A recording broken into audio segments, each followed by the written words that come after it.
Good afternoon, everyone. My name is Parfait Kasongo, and I am the Learnings and Communications Coordinator for Twendembele. Twendembele is a peer learning program by African governments who use monitoring and evaluations to increase their performance.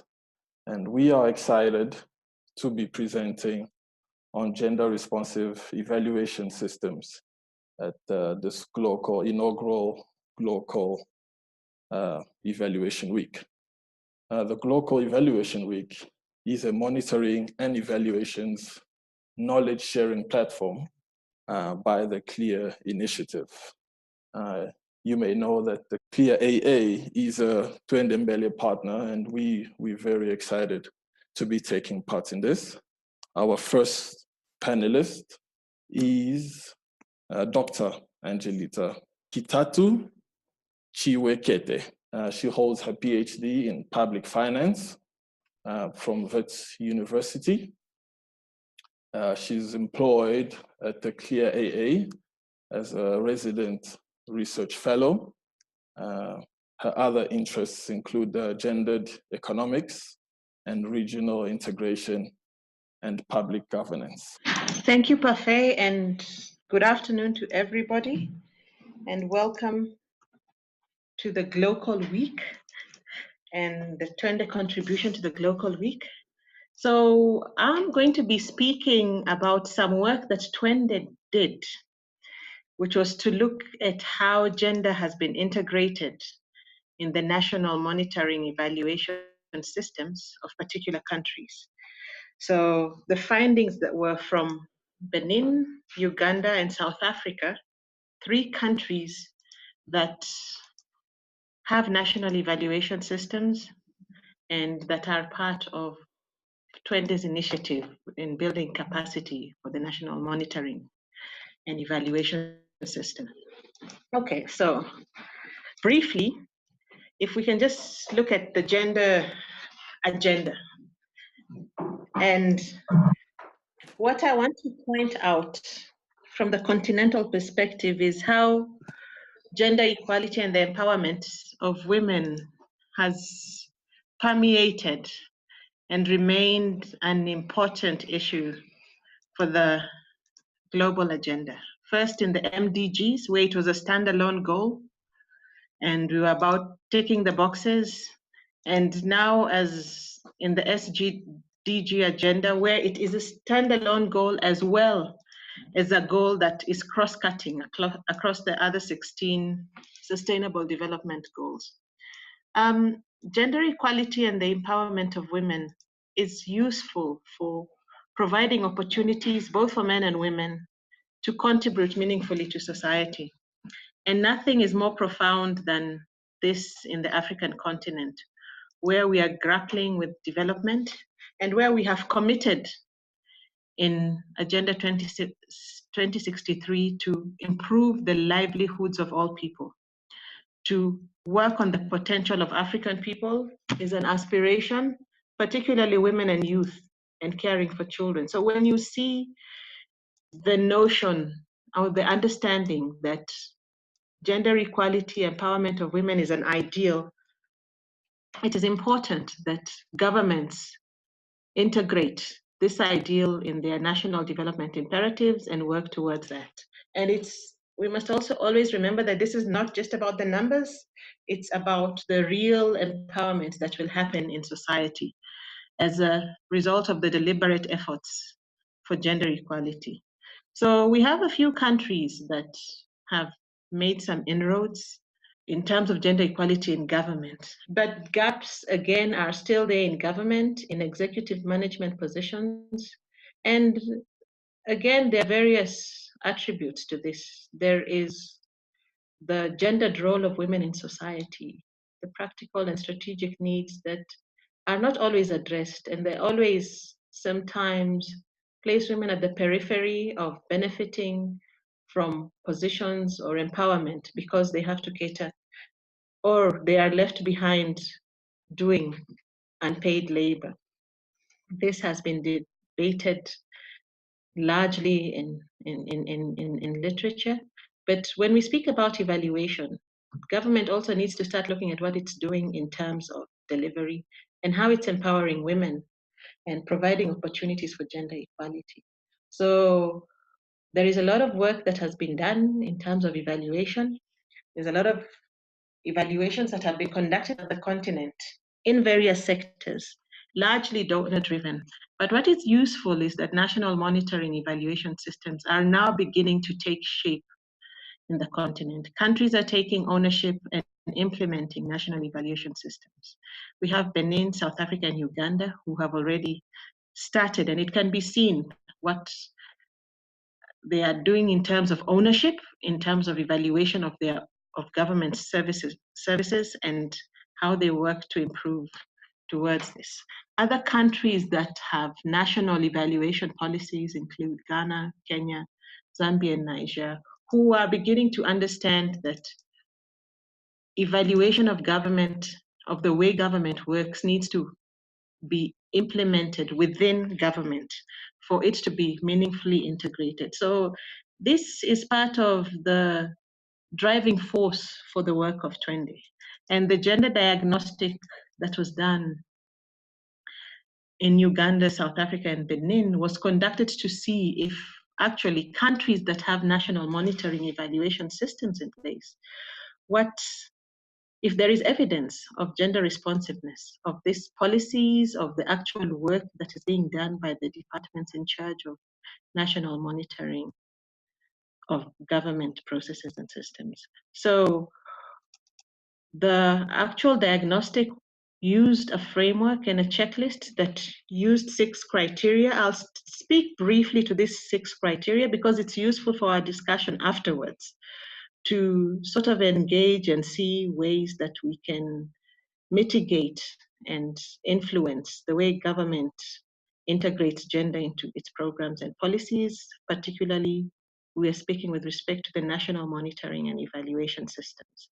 So the first checklist looked at gender equality, again, how women, men, boys, and girls are affected in their various categories in society, and how this is addressed in the national policy and the actual system in place. Secondly, they looked at whether there was any gender responsive budgeting, again, to see were there deliberate resources that were being allocated within the national monitoring evaluation system to promote gender equality.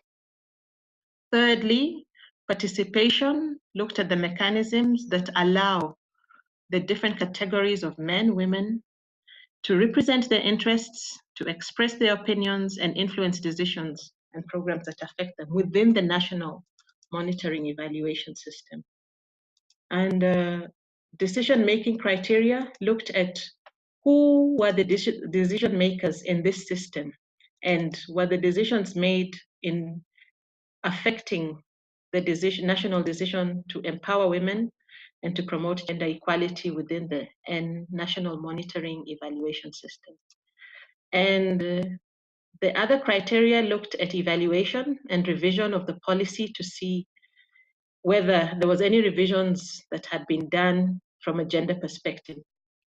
And lastly, the last criteria looked at sustainability to see whether in the medium term, the national monitoring evaluation system could support gender mainstreaming, particularly if you're looking at how government works as a whole, the various departments, the various levels of government, to see if there's financing to promote gender mainstreaming.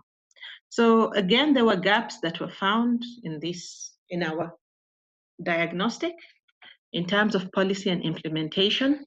And what was of concern is that, I'll just mention a few. Please feel free to go to the Twende website and look up the diagnostic in full and find more detail because we don't have enough time to address all the issues. So I'll just speak to 2 or 3 of these. So in terms of the policy, while there has been efforts in national strategies, in national government development, in national development strategies to integrate in the international instruments such as CEDAW and the AU Maputo Protocol.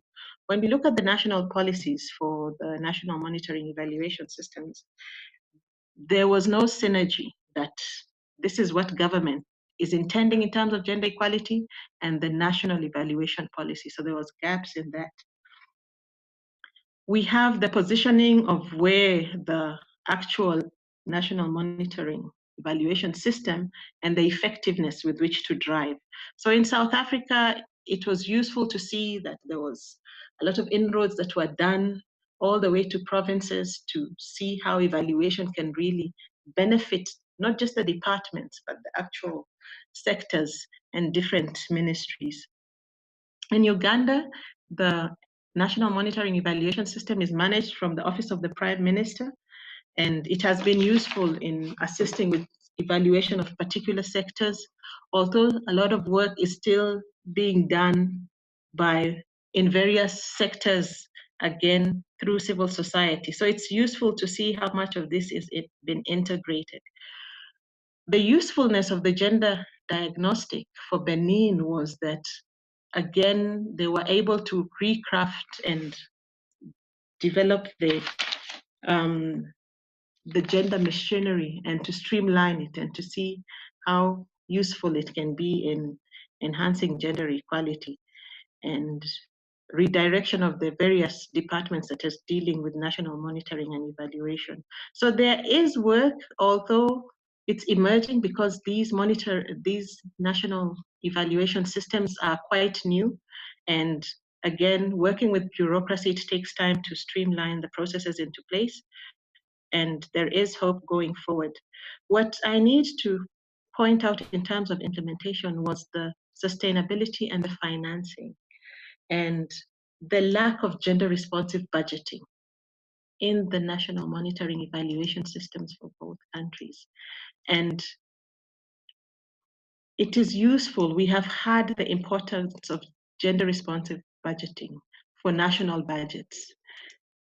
That work that has been done internationally and across the African continent through various initiatives. But again, in the national monitoring, national evaluation systems, if there's a gap in this, it means gender mainstreaming becomes difficult. And how do we begin to move forward the work to mainstream gender for the national evaluation system? So we have a few recommendations. Again, I point you to our paper, but I'll speak to one or two of these in terms of aligning your national monitoring evaluation system to the national development strategy and policy, and to see that there's gender mainstreaming that takes place in the evaluations that are conducted by government. And lastly, and also equally important, is to improve the capacity of the officials in the national evaluation system to first conduct gender mainstreaming within the evaluations they do, but to transfer the skills that they have to the bureaucracy within government, in national departments, and different levels of government, to ensure that the expertise that presently rests in civil society can be transferred into government and for gender to be mainstreamed. And I think national evaluation systems are a useful tool for gender mainstreaming because it cuts across the entirety of government, of the various departments and different levels of government.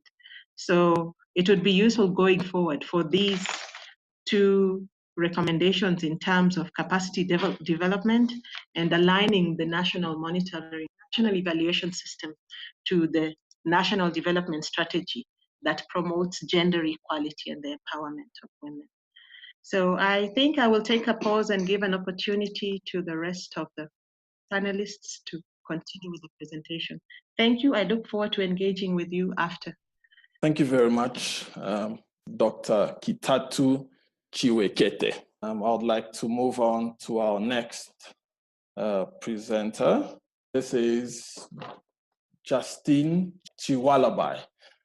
Justine holds a Master's of Science in Human Resource Management and Development from the University of Manchester in the UK. She holds a Master's of Business Administration from Makerere University in Uganda.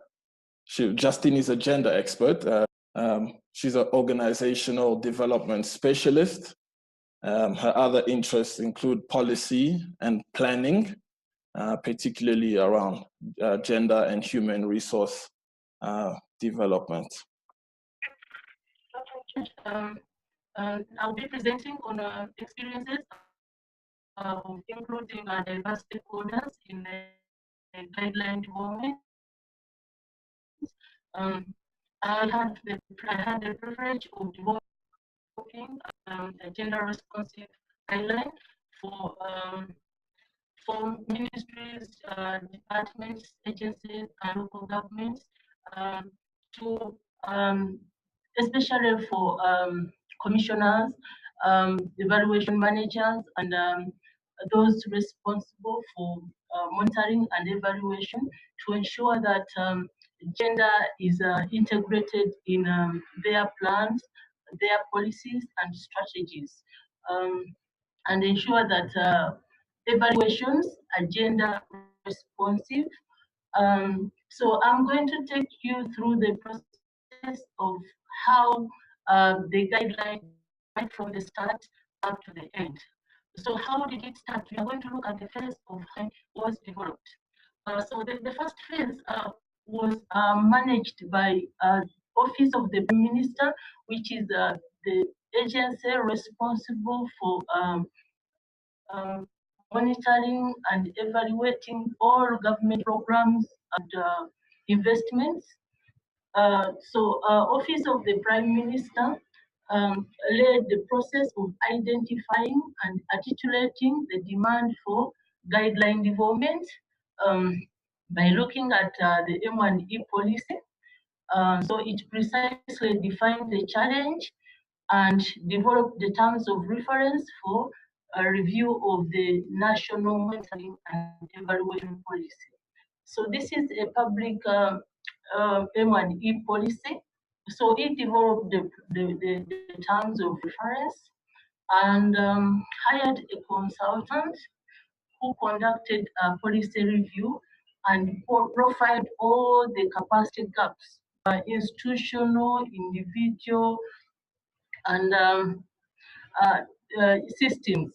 And the stakeholders in M&E, in the National Monitoring and Evaluation Policy, there are quite a number of stakeholders, and the stakeholders are diverse, and they include ministries, departments, agencies, local government, civil societies, research institutions, and academia, and the professional evaluation association, and the private sector.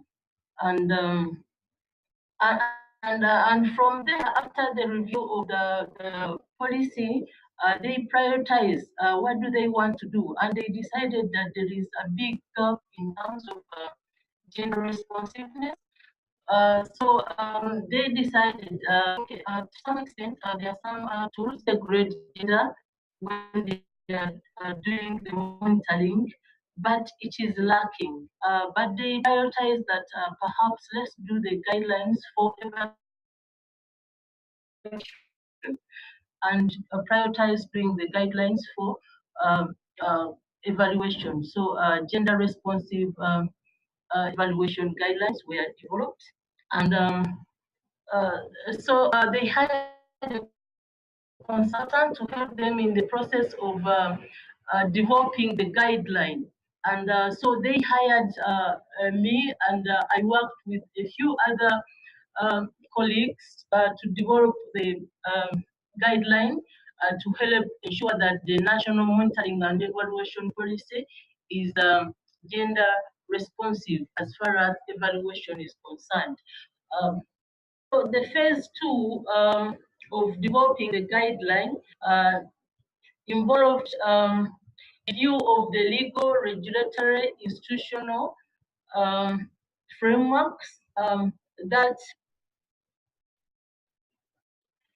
the next, when the process started of developing the guidelines, we reviewed the legal, regulatory, institutional framework that is applicable to Uganda, and we looked at the constitution, we looked at the national M&E policy, We also looked at the institutional arrangements for the national monitoring and evaluation policy. We also looked at the frameworks, indicator frameworks in place. We have the national standard indicator framework. We also have the gender equality indicator framework. And we also had to look at the international agreements and conventions that Uganda is signatory to. So we also reviewed literature, and after reviewing the literature, we came up with the draft guideline, first draft of the gender responsive guideline, and in the process of developing this, we consulted several stakeholders, those who are involved in gender, UN Women, UNICEF, DFID. We consulted academia. We also consulted the Professional Evaluation, Uganda Evaluation Association. We consulted local government. We also consulted several ministries and agencies, a number of stakeholders, very many of them. The process was complex and lengthy. So we ensured that they had their input anchored into the evaluation guideline, gender responsive evaluation guideline. So for the guideline, because these are all stakeholders in implementing the national monitoring and evaluation policy, and they are members of the national technical working group, they had to be consulted. Yes, they were consulted, and again, they were involved in the process of reviewing all the parts of the guidelines and advising what to remove, what to include, what to consider, and also identifying the responsible stakeholders for implementing the parts of the guidelines, and who would be responsible for, for accounting for delivery of the activities there. So, the development went through a process of review at every stage of draft development, inception stage, the inception report, and the terms of reference were reviewed by the stakeholders. So, all through until the final stage of reviewing the final draft and accepting the final draft, and agreeing on the way forward on what to do after the guideline is finalized. The last stakeholder workshop we had was agreed that okay, the guideline be finalized and disseminated, and realize that there is not enough capacity among those who are responsible for implementing the guideline, and accepted that they need to devote their capacity, especially those who are responsible for evaluation within the ministries, departments, and agencies. Yes, where we are right now is that dissemination of the guideline and developing the capacity of those who are responsible, the stakeholders, for ensuring that gender is not left out in the implementation of the national monitoring and evaluation policy. Our experience that is very important to secure political commitment from government and stakeholders, and having all of them share a common vision of the desired end state, that is very, very important. And also, it is very important that you tailor the guideline to the context in that country, like Uganda, to ensure that you don't impose something to them. So that's why you need to really review the systems, the frameworks, and all the strategies that are applicable and the laws to that particular country. Thank you very much, Justine. we are happy that you were able to take part in this presentation with us.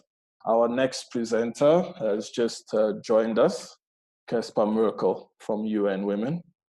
He's a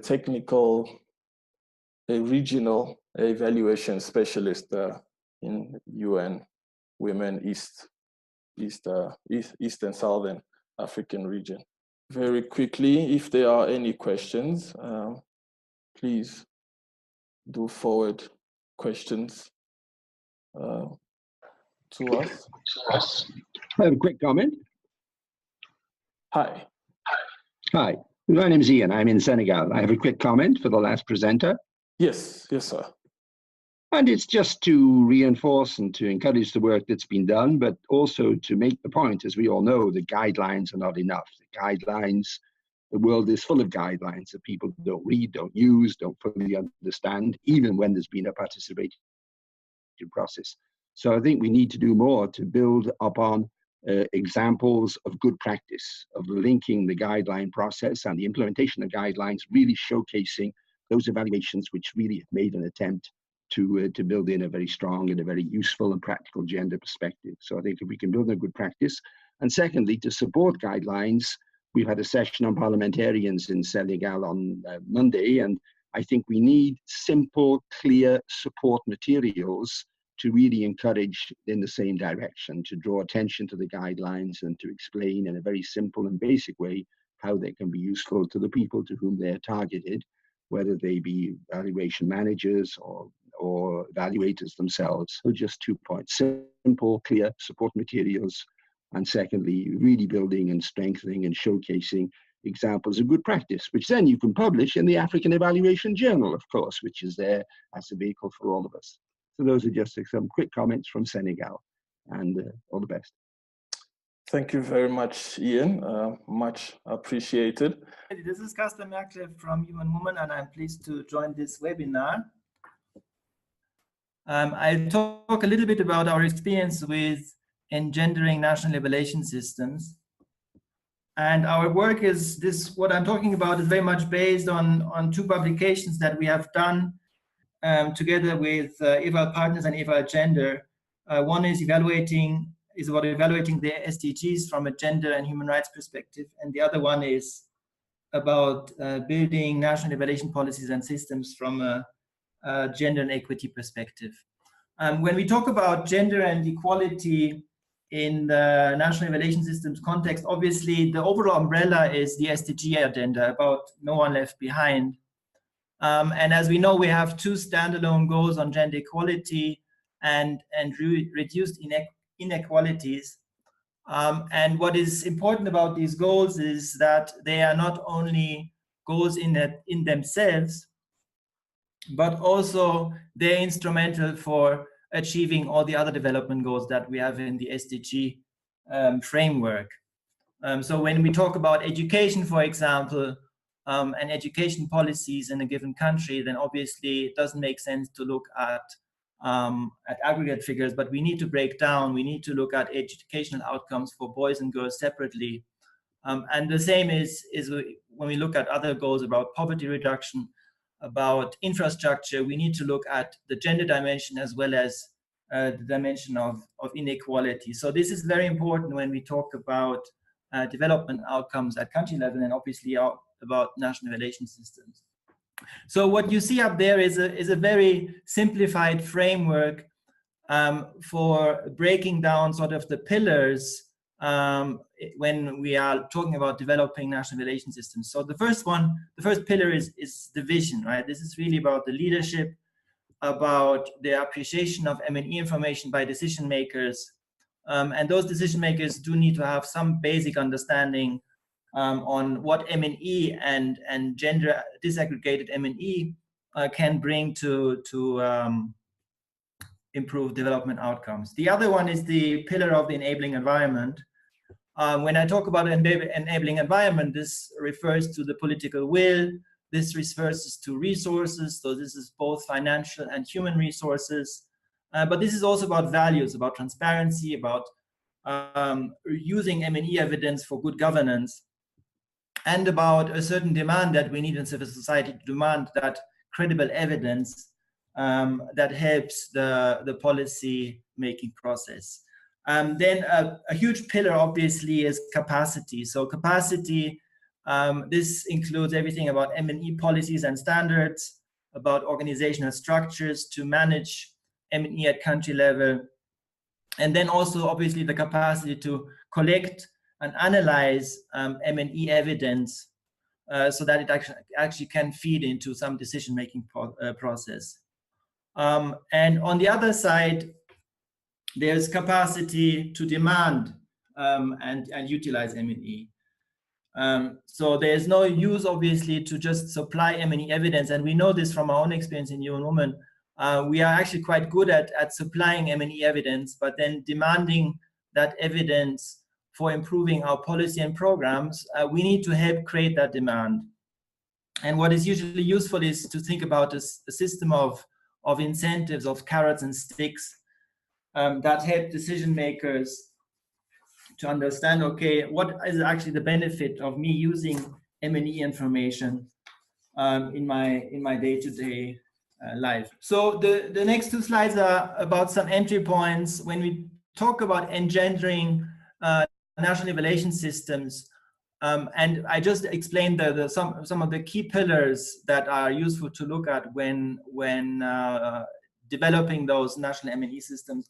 So when we talk about engendering a national evaluation system, obviously it makes sense if the development strategy already talks about gender, if there's a standalone goal on gender and equity. Not only that, but as I said at the beginning, gender and equity is crucial to look at when we look at other development outcomes. So these are drivers or catalysts, as we say, for achieving other development outcomes. So that needs to be understood. And then obviously it is very useful to link the national M&E policy to something like a national gender policy or a strategy or legislation. In terms of lobbying and advocacy work, we have quite a comprehensive framework, for example, on women's rights, and it is helpful. Many, if not most countries have signed up to those international agreements, and it is very helpful in the advocacy and lobbying work to refer to those international agreements to which a given country is a signatory. And then we do have examples of some countries where we have, for example, social accountability mechanisms. In Morocco, we have something like a social observatory, and when in those citizen feedback mechanism, there is disaggregated information, there is an analysis on how women are doing as compared to men are doing, then this is very useful. In terms of M&E infrastructure, we have in M&E systems, I mean, that is the starting point. We have an opportunity when it comes to developing an M&E system to actually build indicators that look at gender and equality dimensions. I spoke about staffing and capacity. So obviously in national M&E offices, we should try to make sure that we recruit staff with gender expertise and ideally with experience in gender responsive evaluation. There's quite a big spectrum, both in terms of online and offline training opportunities on gender responsive evaluation. UN Women, for example, we have an online training which is open to the public on how to manage gender responsive evaluations. But then there's also, obviously, there's the on-site workshop training opportunities during evaluation conference. Usually at the AFREA conference, for example, we offer workshops on gender responsive evaluation. So capacity building up is key. Then I spoke about the supply and the demand side, taking a systemic view on building a gender responsive evaluation system. So looking at it from doing a stakeholder analysis and asking the question, who is probably advocating for having gender responsive evidence and who's opposing that? And that kind of stakeholder analysis is very useful because it helps to then identify entry points for lobbying, for advocacy. And obviously, I mean, we know when we start talking about gender in many countries, we talk about breaking old traditions, we talk about changing value systems, and that takes a lot of time. So thinking about potential supporters and potential opponents, and doing that kind of stakeholder analysis in your sort of political environment is a very useful way to identify entry points for engendering your M&E system. So some of the lessons in terms of what helps to integrate gender into evaluation processes in general, but then obviously in the context of this webinar, what helps to engender national M&E systems.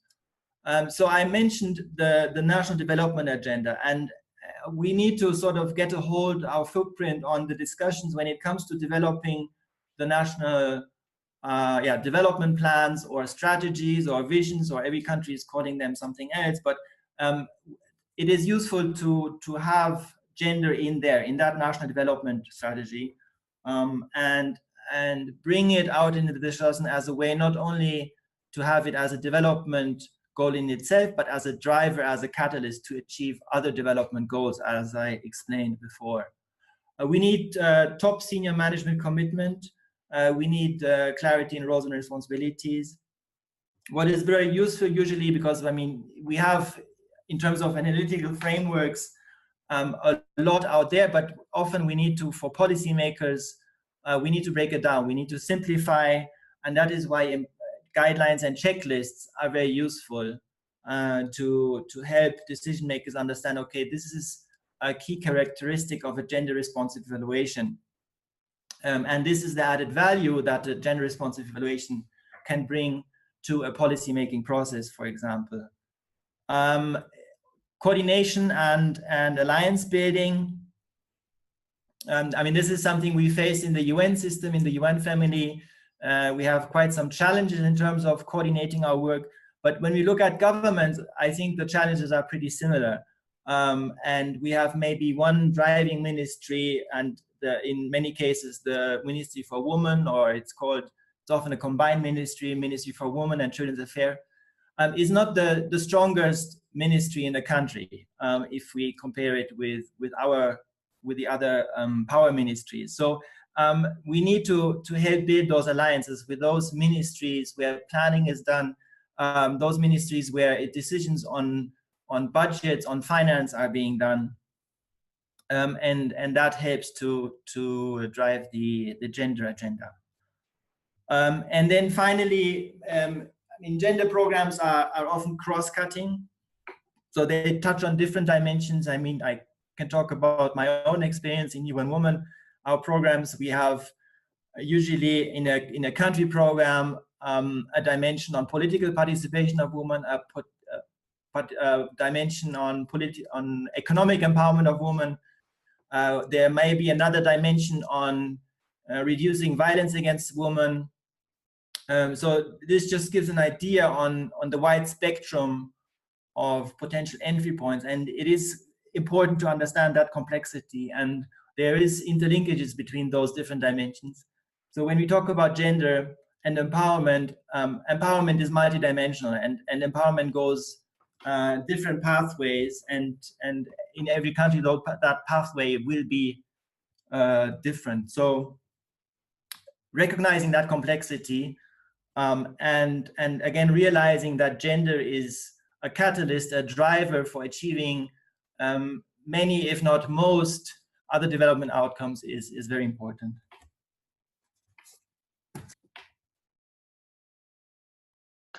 Thank you very much, Caspar.